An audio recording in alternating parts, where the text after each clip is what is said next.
Hey, what's up, you guys, and welcome back to the Televised podcast. My name is Anna, and today we're going to be talking about Batwoman Season 2, Episodes 13 and 14. I'm just going to kind of give a mini review on Episode 13, just because I didn't do that during my Supergirl episode from last Saturday, just because I figured that I could do it before talking about Batwoman 2x14, especially because they kind of pick up one right after the other.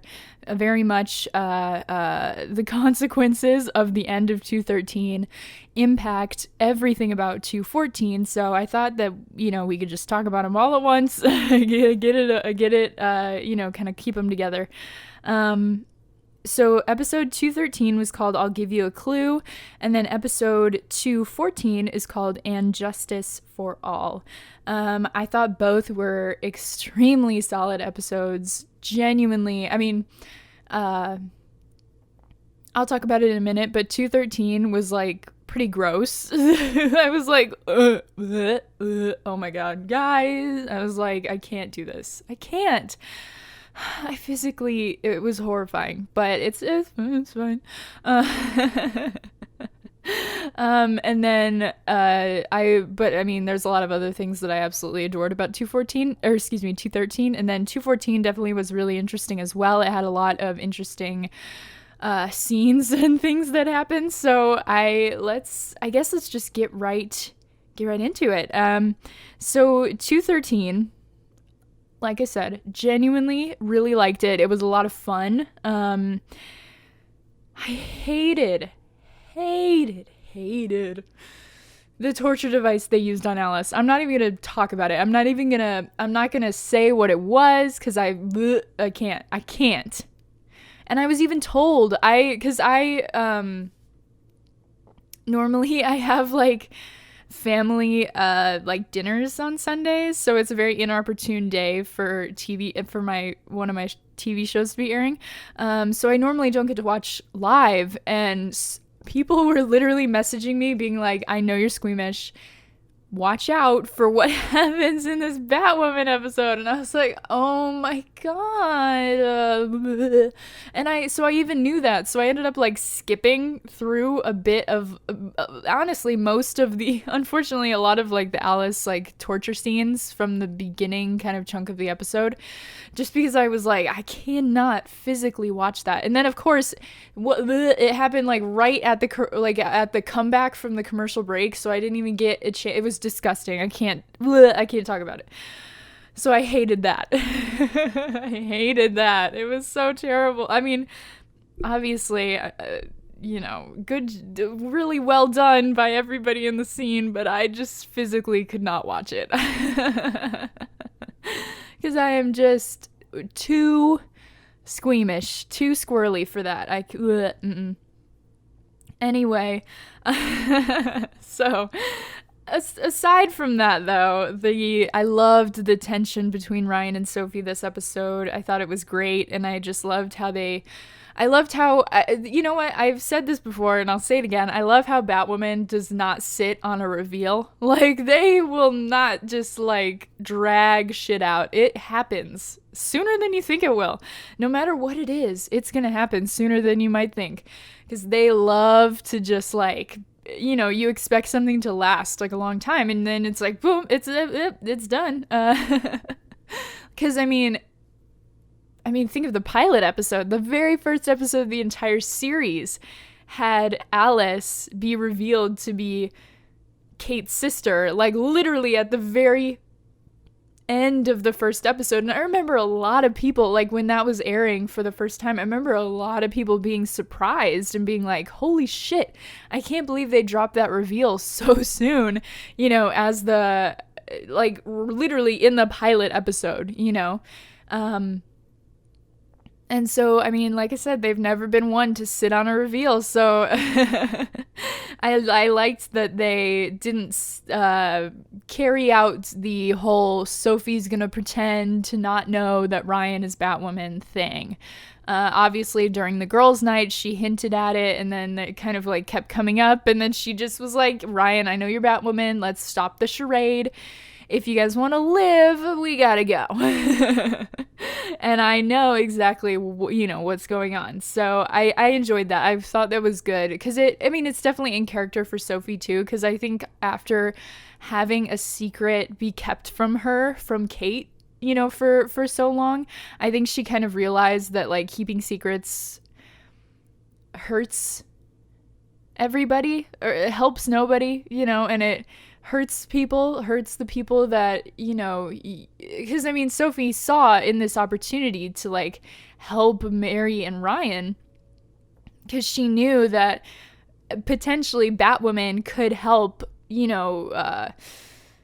get this situation solved, but Batwoman is standing right in front of her and she's, wearing a flannel. You know what I mean? So it's definitely, I liked that they didn't really drag that out, because I think it showed Sophie's like both her compassion and also her just like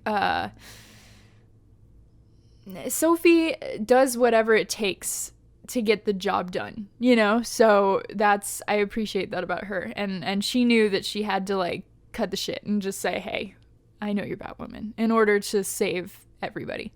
Let's see. I also thought that this episode showed Ryan having to overcome her own personal grudges and then choose to be the hero, which is something that I've talked about before regarding Ryan. My last full Batwoman review that I did of what was it, 212? Yeah, so I guess the episode just before this, when I was having really conflicting feelings about Ryan and what she was choosing to do and how she was choosing to be a hero. And I think this episode continued that story arc, because we continue to see Ryan prioritize personal vendettas and grudges against maybe something overarching that maybe a more traditionally heroic hero would do. But again, I've talked about it, like that's the thing with Ryan, is that technically she's not a hero. Like she's just somebody trying to do good, and that's enough, and that's what's gonna save Gotham, just people who care about it. And so for this episode, though, I thought that it was really nice to see Ryan become the bigger person and be like, and really get confronted by Mary, and then just realize, okay, I need to stop holding these grudges, because it's only holding me back from being able to do what I need to do. Because Mary's like, look, you're gonna get us both killed, on this plate of explosives if you continue to act the way that you're acting. And I don't know, I thought it was a really interesting moment for Ryan when she finally was like, you're right, I need to trust Sophie, and I need to put this aside and work with her and understand that Sophie's not the Crows. And even though Sophie has treated me poorly in the past, that doesn't mean that I don't need her help, or that I don't need to help her or people she's around, And I thought that was a really cool character growth kind of moment for Ryan. I also absolutely adored seeing Stephanie Brown on the show. I thought that was so cool, and I genuinely hope we see her again. I would love to see her again. The purple Docs that she was wearing, the purple Doc Martens, I was like, Batgirl, because I think it was a very subtle nod to a Batgirl situation, because in one of my and this is a very unpopular opinion, in one of my favorite comic book runs ever, which is Batgirl of Burnside, that's a very unpopular opinion. The redesign of the Batgirl suit has yellow Doc Martens, but that Batgirl was Barbara Gordon, which, who is a totally different person. So Stephanie's character of Batgirl normally has a much purplier look, I guess, about her. Wouldn't necessarily wear the yellow Doc Martens, but would maybe wear purple Doc Martens. I just thought that might just be me like looking way too much into it, but I thought that was a really cool nod. I'm not saying that she's gonna become Batgirl. Maybe in the future, hopefully in the future, because I keep on thinking back to like the early days of Arrow, when we would have like Huntress and all of those kind of characters come in and show up on the show. And I love the casual cameo of Stephanie Brown, but I do hope that we get to see a Batgirl at some point, especially because you could just write it off that she's in Bloodhaven, you know, which is technically in some comics, that's where she hangs out with Nightwing sometimes. So I think they could just be like, she could show up and it would be like almost like a crossover event. I mean, that kind of not big poster, but you know what I mean? Like huge character crossover event sort of thing, even though it's not really a crossover. I think that'd be really cool. I would love to see it personally. And I thought the actress who played her was really cool. And I think it was, I liked that Luke also in this episode got to really get in on the fun with Stephanie and kind of have that dynamic with her and then get out in the field as well to save her at the end, towards the end of the episode. But I thought it was weird that I liked that him and Stephanie kissed and they had that moment. But also, it's so weird because it just feels like they've totally dropped Mary and Luke, and I don't know if that's what we're supposed to think, or if we're supposed to keep, being Hamill Fox warriors out here. Like, I don't know what we're supposed to do. I really like them as a couple, and I wanted to see them kind of happen, but it's looking like it's not happening anymore. I don't know. Very disappointed by that, but I guess we'll see, because I mean, obviously towards the end of this episode I'm going to talk about the ending of 214, which, I mean, I'm sure if you're listening to this you've seen it, so if you've seen it you know that Luke gets shot. So I wonder how Mary's going to react to that, just because of my Luke and Mary heart wants to see something, and I even saw people speculating that maybe Stephanie would come back for 215 as well, and I'm not sure about that one, but I like it. I think it'd be really cool. And then obviously at the end of 213, obviously the huge reveal where Alice figures out that Cersei is Kate Kane. I was like, oh my god. And they finally put, she kind of like traded her freedom. She said, okay, if I make your daughter a new face so that she doesn't have to wear the creepy mask anymore, will you let me go? And he was like, okay, sure. So we finally got to see Wallace Day's face as Kate Kane on the screen, and it was so cool. So cool.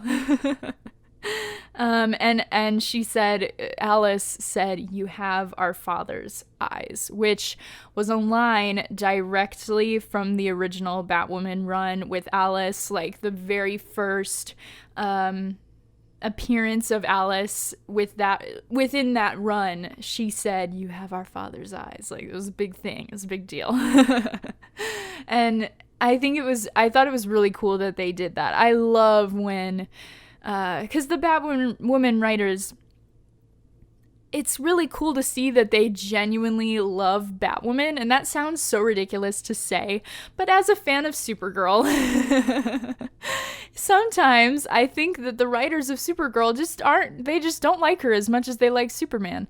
And, you can see that in some of the stories that they've decided to tell that are Superman stories rather than Supergirl stories. So I really appreciate when the Batwoman writers do this, where they pull literally directly from the Batwoman comics and her stories and her villains. And I mean, yeah, like throwing in every once in a while, a couple of Batman-y villains here and there, when they dropped Jack Napier, that was huge. But at the same time, it's so wonderful to just see Batwoman be celebrated in the way that she is, with her own television show, celebrating the comics stories that she has gotten to tell throughout the years.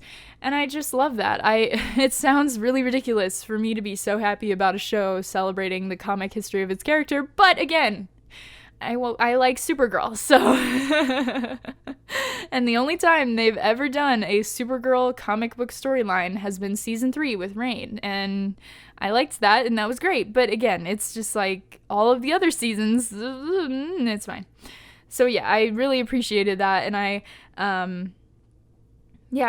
love that kind of like cliffhanger that they had. But then they had another cliffhanger where it was like a cliffhanger about Jacob, and they found him in the park, with a syringe of snake bites still in his leg, and Mary's like, he got taken to Mary's clinic, and it's like, holy shit, the poetic irony of all of that. And the thing is like, I was just talking about Jacob not surviving the season, and and when I was watching the end of 213, I was like, oh my god, I didn't think it would be this soon. I know that Batwoman does not like to mess around with reveals and time and how quickly things escalate on the show, but I didn't expect it to be like tomorrow, like the very next episode, when, it would be called into question. But 214 kind of like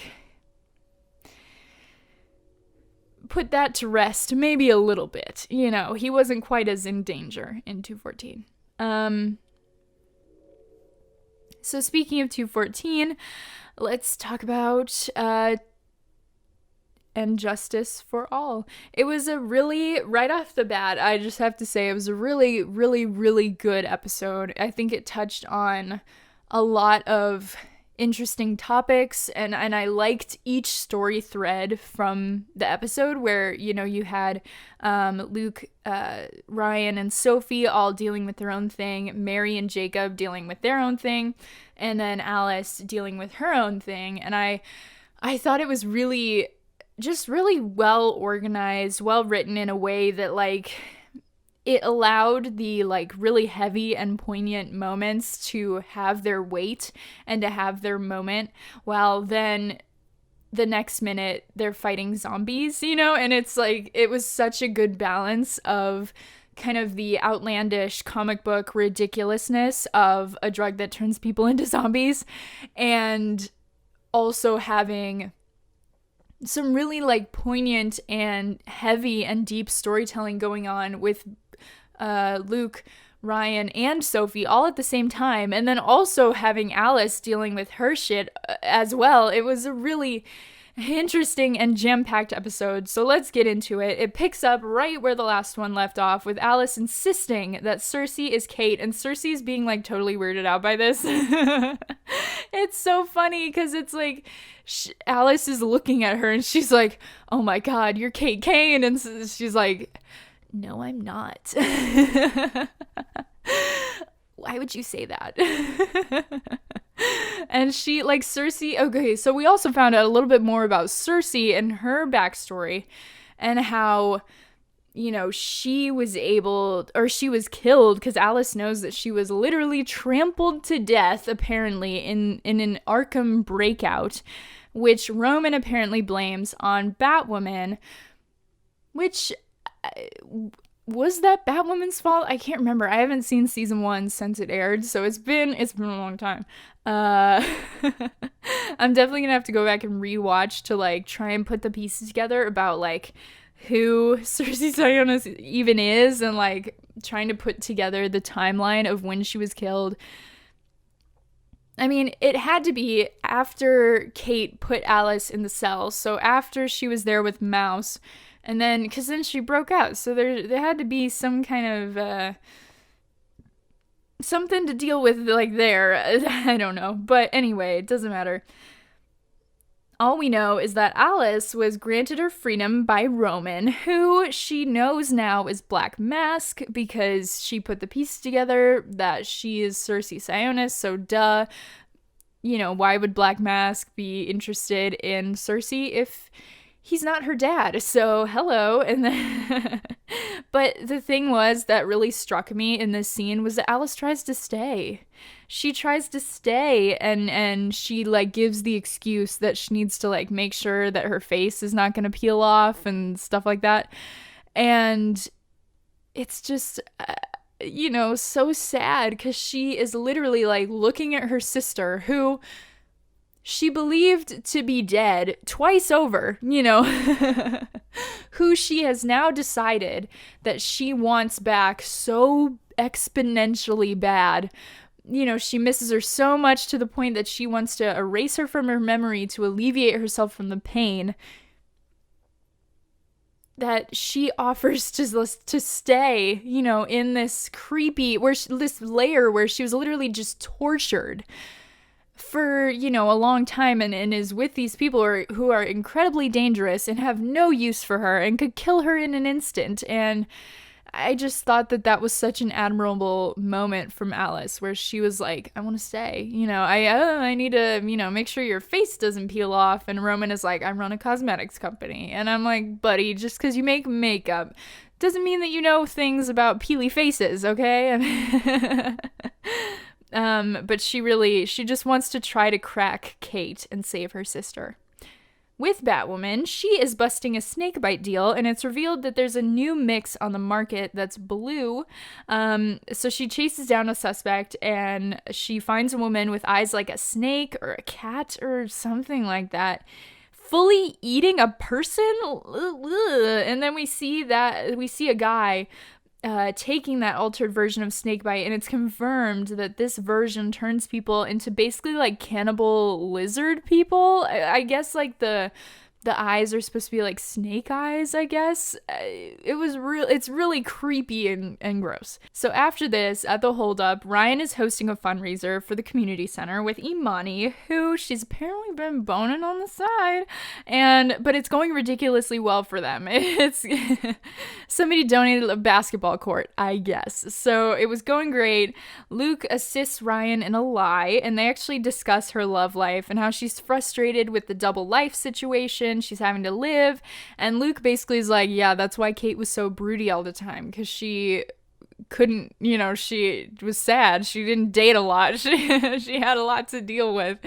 And Ryan is like, I don't brood. We need to figure something out.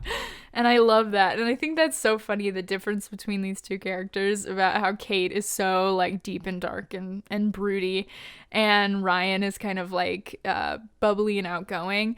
And I love the contrast of the characters, and I think it brings such a cool dynamic to the Bat team. And I just am thinking about, the differences between the two of them and the interactions that they've had with the other characters, especially like thinking about like Kate with Mary versus Ryan with Mary. It's just so fun to see the differences really kind of come out. But after they talk about this, two GCPD officers come in and disrupt the party, and they say that they got a noise complaint, and apparently they're supposed to have some sort of like fundraiser permit, but Ryan retorts that they're a bar and they're allowed to be open.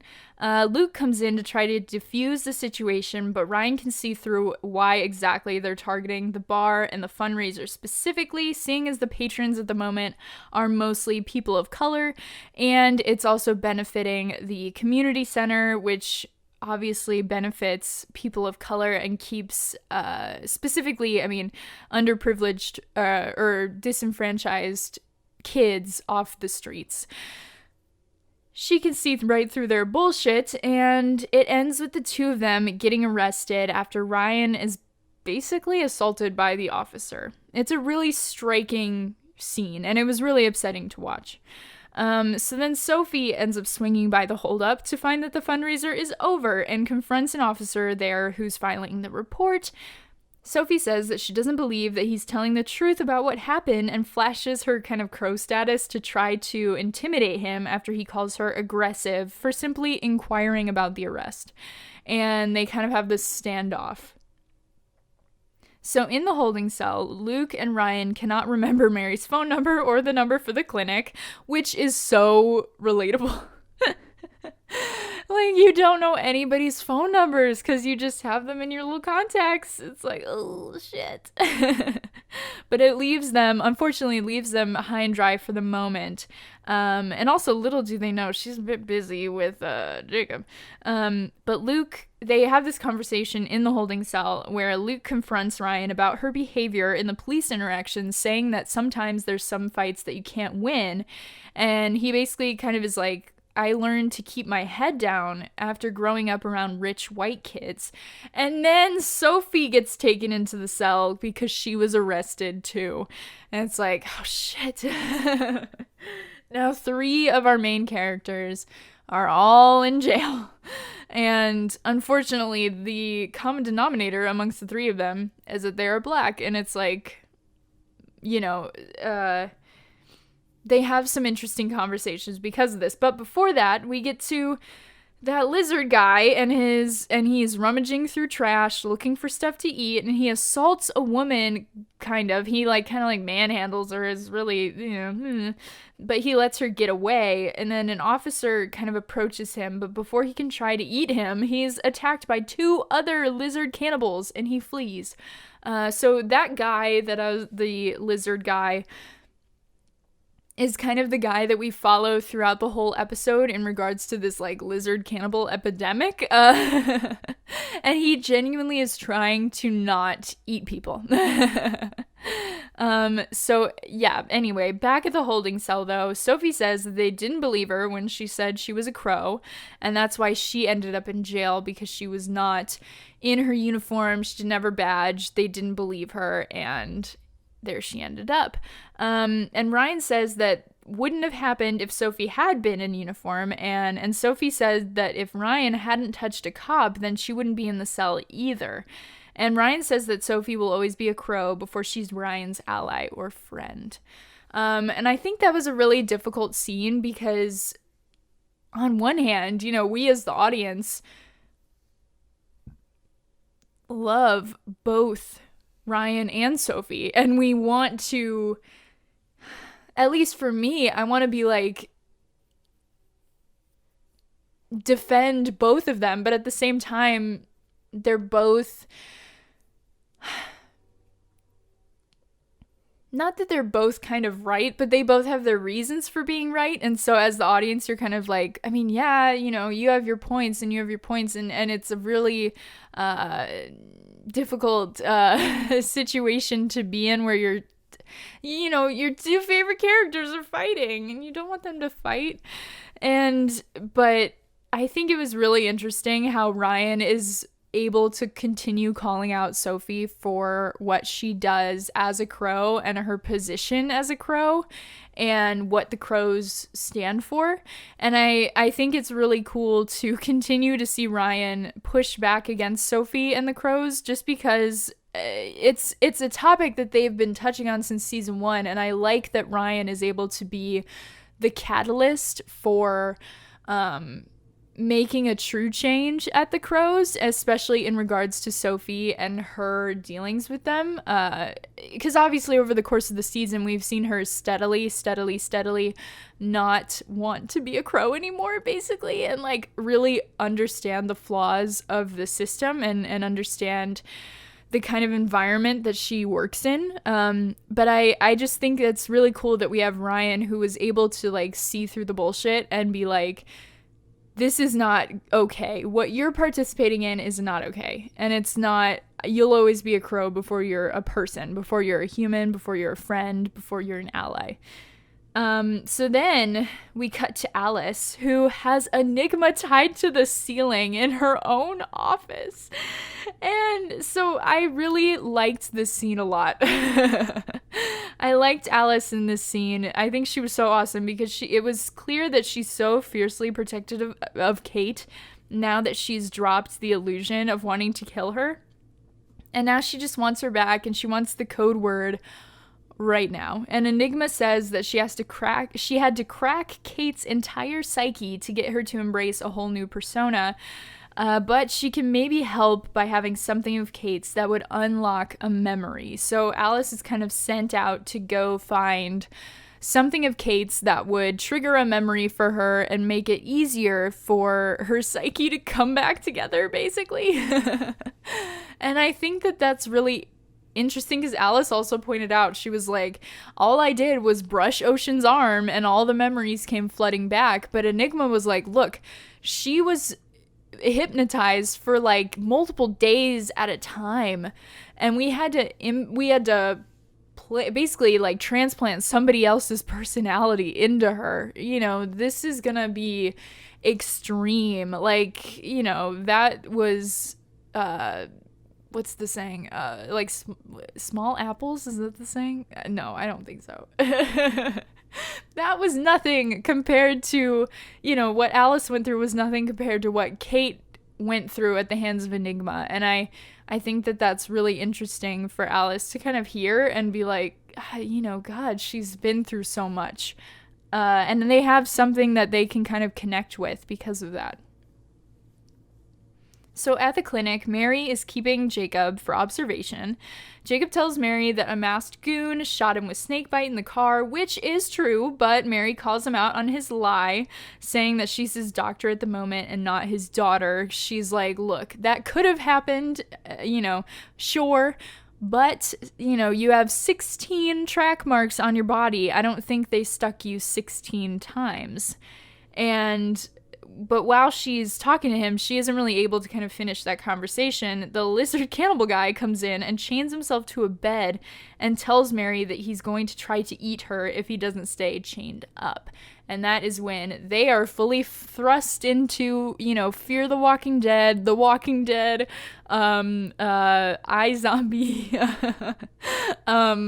zombie horror movie. And Jacob is also able to kind of help Mary in the clinic in this moment. Back with Alice, she returns to the train car where she's apparently living, and pulls keys out of a box of keepsakes of her and Kate. It has like that picture of the two of them in the car when they were younger.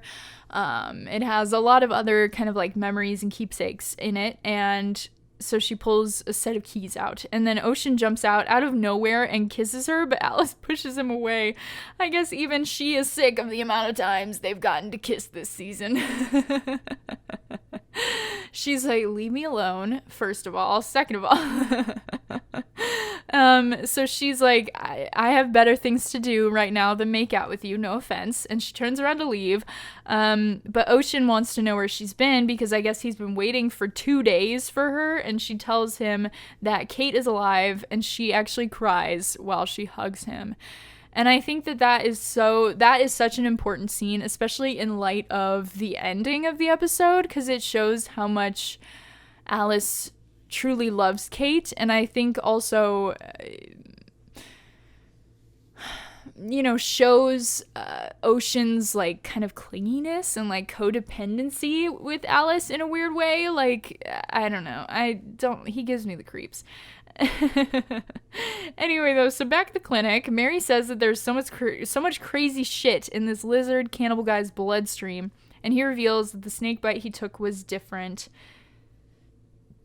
He says that when he like looked at it, like when he bought it, that it looked weird, but he didn't care. That all he wanted was to see his wife who died in a car accident, and snakebite allows him to sit down and have conversations with her.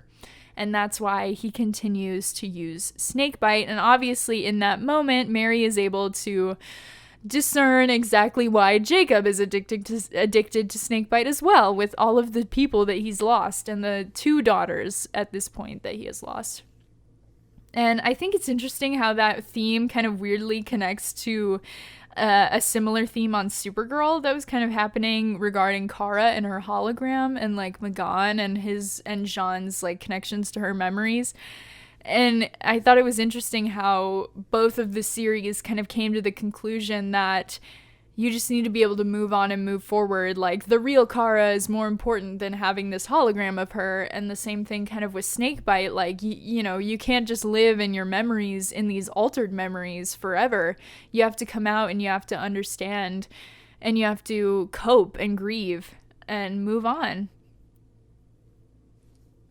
So back in the holding cell, Sophie poses that she thinks it's important to see people of color, and especially black people, in law enforcement. And she says that it's always her goal to show little black girls that they can be trusted to make life and death decisions. But Ryan ultimately pushes back and says that the crows are just a wall between the 1% and the city. And I mean, I have to agree.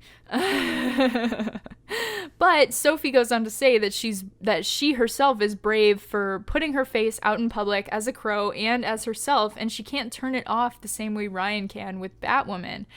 And she says, "We're all heated, girl, but that's how we burn it down." Such a good line.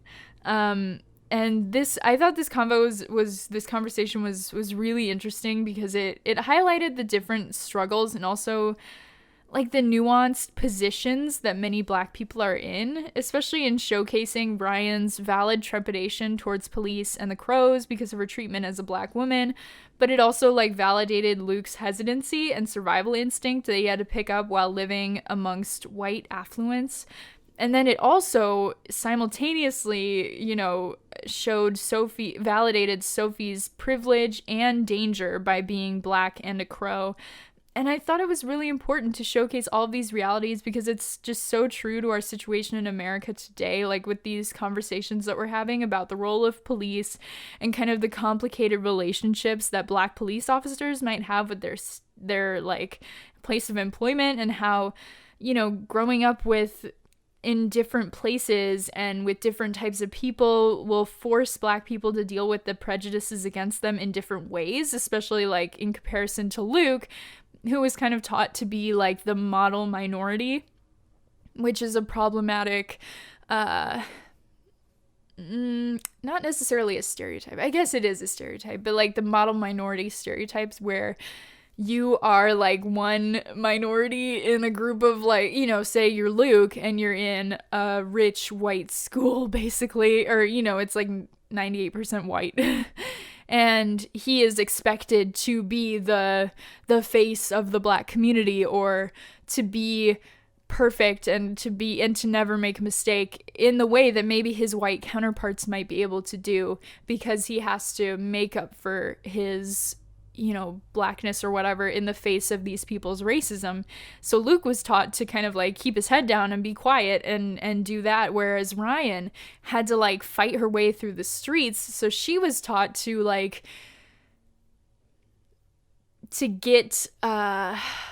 to not stand for injustices because she saw them every day. She was taught to like stand up for what she believes in and be loud about it, and not just like take people's shit. And so I thought it was interesting how they kind of like did that, and how all of these struggles can coexist and affect people, specifically like Black people and people of color, in different ways. And I mean, huge congrats to Maya and Ebony, who wrote this episode, for having these characters have this conversation, because it's so important to happen and to see on screen. And I mean, I've said it before and I'll say it again, like Batwoman handles this in the best way possible because it is so personal to their characters. It doesn't feel like, oh, and we're writing this in because it feels, like something that we have to do to be, or like because we want to tell, important political stories. Like, no, it's just showing the truth. It's showing the reality that, like, if Ryan existed in the real world, she would be facing these issues. If Luke existed in the real world, he would be facing these issues. If Sophie lived in the real world, she would be facing these issues. And I think it's so important that they show this. And I mean, the same thing with what happened at the end of the episode, even though as much as I hated it, obviously it was still very important. So then a white guy comes in to the cell and tries to like relate to Luke, Sophie, and Ryan, and it's really funny. He's like, power to the people, but he doesn't understand what he's talking about. He's, very clearly just like, creepy and weird, but he's just like co-opting phrases and like, just saying things that he thinks that they'll relate to and understand. And it doesn't think about how that might not really apply to himself, but he tells them now that Gotham is overrun with zombies and that they're safer in jail than out there. GCPD actually breaks and they put up the bat signal, but unfortunately for them, Batwoman is sitting in one of their holding cells. And I think that that's interesting because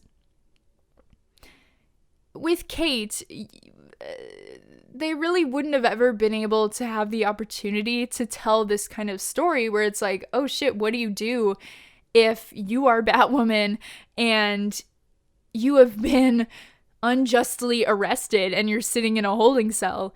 what do you do? How does that work? How do you handle being a hero, but also having to live as this Black queer woman who was discriminated against and arrested for literally, no reason? And it's like, Kate wouldn't have been able to tell that story with Kate. And I think it's cool that they, take the opportunity with Ryan to tell these kind of stories. So more and more calls come in to the station about more and more zombies. But as that's happening, Imani gets them out of jail with a civil rights lawyer slapping the officer with 3 counts of unlawful arrest, racial discrimination, and assault. As she's getting them out, she asks Ryan if she wants to go out, but Ryan is needed elsewhere, so she has to turn her down. So I think with this, the series is very clearly setting up that Sophie is who Ryan needs. Like, as in someone who knows her identity, so she would be able to understand, like, how she would need to operate in these certain situations, and someone that Ryan doesn't have to lie to.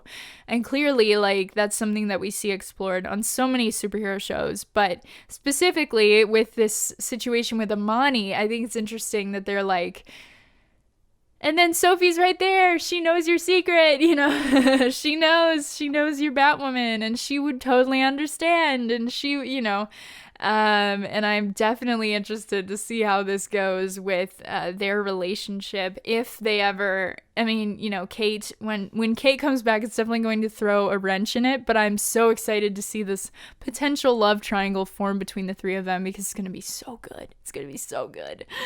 So anyway, though, back at the clinic, Jacob is currently helping Mary and gets a call from Ryan. So Mary gets a call from Ryan, not Jacob.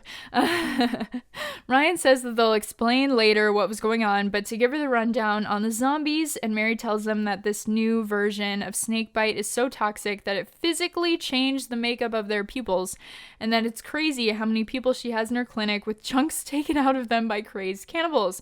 So apparently how it works is that since snakebite targets your whatever that holds memories or whatever, this version that they weren't able to fully replicate in the right way, this new blue version does that same sort of thing. It makes you crave those memories, but in a different way. It makes you crave them so bad that it's causing them to literally want to eat people's brains to consume their memories, which is horrendous.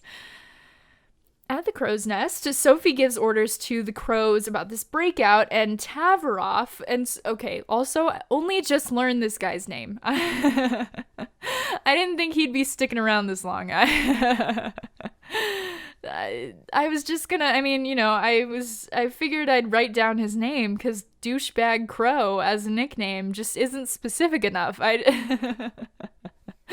I thought he was gonna kind of be like Bolo Tie Doctor, and I could just call him Douchebag Crow, but I can't. Apparently he's gonna have to have a real name. So Tavaroff challenges her, and he says that she should take the day off to wash off the jailhouse stench, and all the crows laugh. And Sophie says she's acting commander with Jacob out of the building, but the crows only mobilize after Tavaroff says they should move out.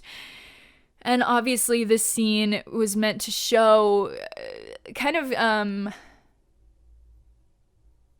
contradict what Sophie was saying, earlier in the episode. It kind of shows that even though she is in this position of power as a crow, she's still, unfortunately, among the horrible people that she works with, she still has a quote-unquote place that they feel that she belongs.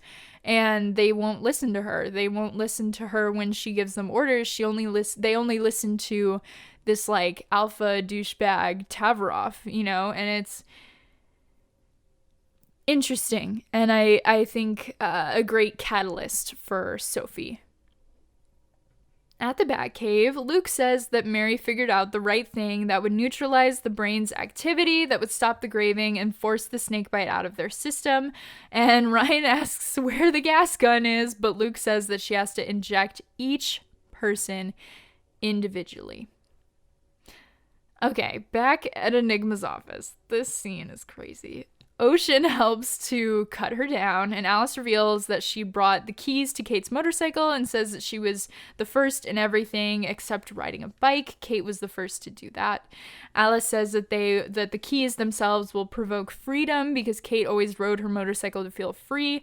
Enigma kind of pushes back on Alice and says that with Kate's memories rushing back, so will the pain of her life, and she'll remember enough of why she locked her sister away in the first place. But Alice doesn't care. She just wants her sister back, but Enigma says she'll still need a trigger word to bring her fully back. And Alice is like, okay, so tell me the word. And Enigma is like, yeah, you need a password. You know, she says something stupid and witty, but before she could say anything else, Ocean snaps her neck. What the? I was like, what? Watching that happen felt, because it was, it couldn't have happened. It couldn't have happened in a better way.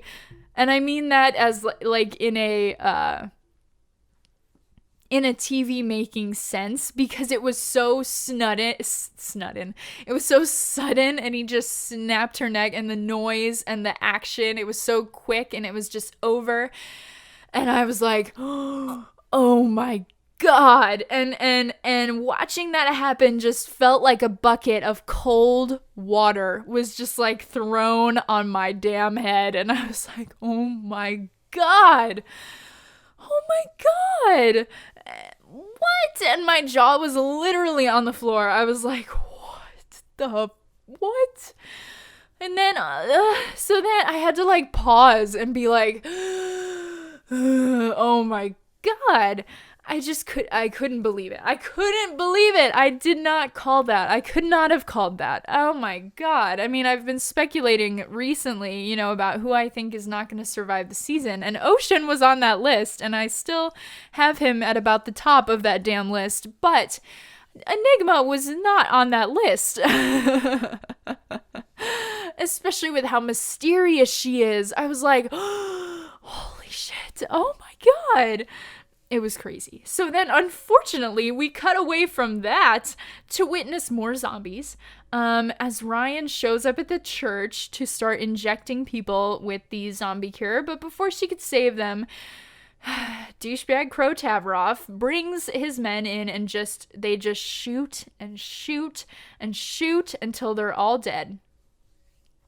In that moment, when Sophie is screaming on the other side of the comms from the Crow's headquarters, you can literally watch her as she realizes that you can't change a system so broken like that. And especially from the inside, as someone who, like Sophie, won't even be allowed the opportunity to create that kind of change that she wants because she's not taken seriously. And I think that was so interesting, and it was so brutal. It was so horrible. And it obviously, I mean, it shows the Crows, they don't regard, because unfortunately the people in this church were all squatting there. So they're all, junkies that were living on the street, and obviously they all took snake bite. And so they just they don't think of those people as human beings. They just like tore them all down. Even though Ryan had like, a million cures on her belt and was able to save probably all of those people, the Crows didn't give a shit. So back at the clinic, Mary thanks Jacob for his help with these patients, and Jacob says that he wouldn't even be alive without this clinic. And Mary confronts him about why he was addicted to the snake bite and how it gave him a do-over with Kate and Beth. And Mary says that she feels the same way he does, that she's mourning the exact same people that he is, but she was dumb enough to think he would try to soldier through for her the way she's been trying to do for him. And that was so hard to hear and to watch, because it's like, they have had so many of these heart-to-hearts over the season, or not necessarily heart-to-hearts, but like moments where Mary has had to try and tell Jacob that she's his daughter too. Like, it's really sad that she's continually had to try to prove herself, or not even necessarily prove herself, but like remind Jacob that despite losing 2 daughters, he still has one left. And she says, quote, "You can't see you're losing the one daughter you have left." So apparently, while all of this is happening, no one noticed that this whole time the original lizard cannibal guy has been chewing away at his own hand.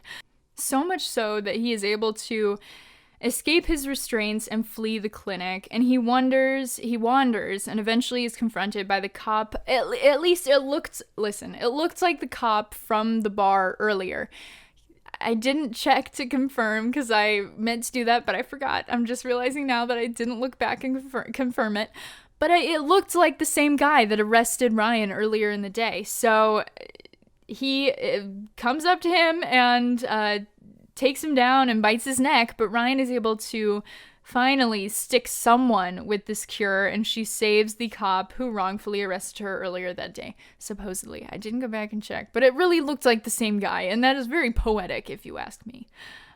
So then later at the holdup, Sophie, Ryan, and Luke talk about how the Crows got all the credit for saving the city today, when Sophie suddenly announces that she is out. She's leaving the Crows. Sophie says that the culture is too ignorant to change, and it's bigger than just her. And I obviously it's been building since the conversation with her sister earlier in the season, but it is so satisfying to know that I don't have to look at Crow Sophie probably ever again. But you know what? Again, this poses a very valid question for me. Where is she gonna work? I know that. See, the thing is that Batwoman, though, is definitely a bit more strict on, okay, you need a job so that we believe that you can afford to live. So I wonder, if they're gonna have Sophie get a job, if she's gonna just, work at the holdup. Maybe she can move into Kate's apartment. Everybody just moves into Kate's apartment. But I wonder where she's gonna work now. But obviously, I mean, I'm making light about her lack of employment, but obviously it was such a huge move for Sophie. So glad that it happened. So excited to see what's next for her, especially because now she can finally kind of have this growth as a person that she has been wanting especially since season 1. Because, I mean, her attitude towards the Crows has been slowly evolving since then, and I'm really excited to see where it takes her next. So excited. I love Sophie. So at Enigma's office, Alice is trying to revive Enigma to get the word out of her. And she screams at Ocean, "What did you do?"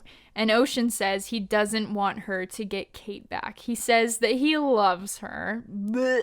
And he asks Alice if Kate recognized her, if Kate ever found her, if Kate ever tried to save her. He says that Kate thought she was too hard to fix and says that she gave up on her. And he says that Kate is toxic. What?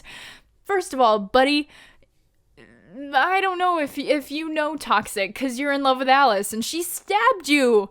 I don't know if Ocean is the authority on toxic. He is clearly trying to get himself into a toxic relationship because Alice literally stabbed him in the chest. But anyway, so he then he just walks out and Alice is left crying, basically. And the thing is that Alice had originally said that it was because he was jealous. And I honestly, personally think that that's true. He lives this life of crime and drug cooking and lives in an abandoned train car. And I think he's threatened by the love that Alice and Kate have for each other because he knows that if Alice changes, then she won't want him and she'll want to restore her family like she's always wanted to do. And he'll end up alone, but he wants to keep Alice as lonely and broken as he is so that he can have someone to be with. And I genuinely hate him, and I can't wait to see exactly what becomes of him because I don't think Alice is going to give up on Kate that easily. And if I were Alice, I would just kidnap Kate and straight up take the dictionary and we're gonna sit down and I'm gonna read her every single word in it. It has to be one of them. And then we'll go on Urban Dictionary and then we'll try French and then we'll try Latin. I'm just gonna sit and read the dictionary to her until something sticks. That is exactly what I would do. But yeah, so I don't know. I hated that. I hated everything about it. I think that this has to end with Alice killing Ocean. I think it has to. I mean, I don't see a reality where Alice will give up on Kate again. Because I'm just like, we can't do the repetition again of Alice, like, you know, wanting to kill Kate and being reminded of her hatred for Kate. Like, no, she has made this progress, and I just don't want to see it undone. And I just don't think that she'll be able to just let Kate be Cersei Sionis, you know, to just let Kate be someone else. When Kate is alive, like, her sister's alive, you can't undo that. You can't, I mean, you can, but she can't undo finding out that her sister's alive, is what I mean, you know, and that impact that it had on her. And for the rest of the season, I think that she's ultimately going to end up working with, like, Ryan and Sophie and Luke and Mary to try and get Kate back, because she's going to need their help. So back at the holdup, Ryan and Amani are having a drink together, and they're just talking when Ryan brings up that she hasn't been super honest with her. Ryan says that she deserves better, and she apologizes for not being able to be what she needs at the moment. So then at the very end of the episode, Luke is walking and talking on the phone with Mary about needing a drink, when he stumbles upon the guy from earlier in the jail cell who was brought in for carjacking. So he's currently carjacking a car right in front of Luke, and he takes a picture, and then he approaches, and the alarm goes off while he's jacking the car, and the crows show up. The car thief says that Luke is the one trying to steal the car, which obviously, I mean, especially in comparison with that scene where he was, like, throwing up the fist at them, like, it just shows the performative dumb shit that, like, this guy is. But Luke pulls out his phone to show the evidence, the picture that he took of this guy jacking the car, when Tavaroff shoots Luke because he believes it's a gun 3 times, and the episode ends with Luke on the ground. I personally was very upset by this. I obviously love Luke, and I don't want him to die, but it was also just, like, unbelievably upsetting to watch Luke get gunned down like that. And it obviously, I mean, it brought up feelings from the hundreds of police videos we've all seen of black men getting gunned down for literally no reason, for, you know, a cell phone, for whatever. And this show, I mean, I've said it before, it's always just on the mark with the poignancy and the messages that they're able to send, while also, I mean, roping in, like, specific comic elements as well, like how apparently Tavaroff, who's apparently called Menace in the comics, which is so fitting because it's like he's a menace, is apparently Batwing Luke's arch nemesis in the comics, and I think that this is going to push Luke in that direction of wearing a suit and of being out in the field and of trying to protect people in a way that's different from being in the Batcave and just helping Ryan. I think that this is going to be the beginning of Batwing, which is really cool, and I hope that maybe in the finale, it would be kind of, this season 2 finale would be kind of like a cliffhanger. Not necessarily a cliffhanger, but like he's gonna put on the suit, and then in season 3 we see him as Batwing. That would be so cool. But I don't know, just the vibes for the next episode are definitely extremely somber. The promo was extremely, you know, just whew.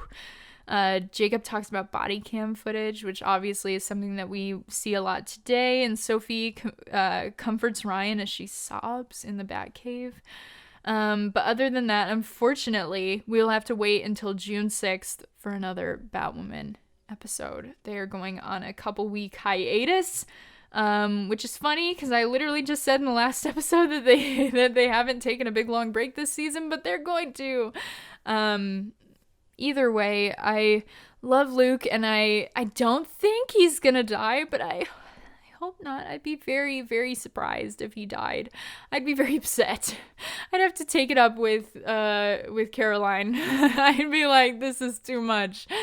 But yeah, so I hope that Luke's okay next episode. But yeah, so no new episode until January 6th, and obviously Supergirl is done, so I will not have a new recap until June, until June 9th, which will be a Wednesday. I might have an episode up in between that. We'll see. I'm kind of working on a couple things, so we'll see if I could get one of them done to throw up in between now and the June 9th. I probably will, but I just don't know what day is what I'm saying. But be on the lookout for something between these two dates, and let me know what you think of the Batwoman episodes. You could talk about 213 and 214. Let me know what you think about both of them, especially in regards to some of these storylines that we saw. It was so interesting, and so let me know what you think. You can tweet me at Televised Pod. You could leave a comment in the comments below. You can rate, like, share, subscribe, do all the things. And I'll see you guys next week. Bye.